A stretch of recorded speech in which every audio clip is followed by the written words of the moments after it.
আসসালামু আলাইকুম। বলুন তো এটা কি? দেখা যাচ্ছে মিষ্টি না দই। তো দেখি এটা কি। এই দেখুন দই, আমার পছন্দের একটা জিনিস। তো এটা এখন সাউদা সাফিয়ার আব্বু নিয়ে আসছে।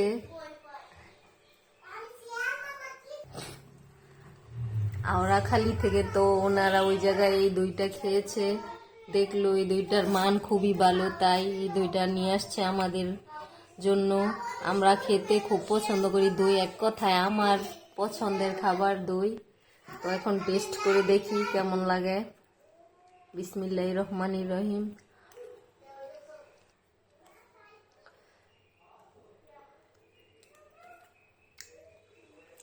তো দইটা খেয়ে দেখলাম, এটা নির্ভেজাল যুক্ত দই, খুবই সুস্বাদু। তো যারা বিশ্বাস না করেন চলে আসুন আমাদের বাসায়, খেয়ে দেখতে পারেন দইটা আসলেই কতটা স্বাদ।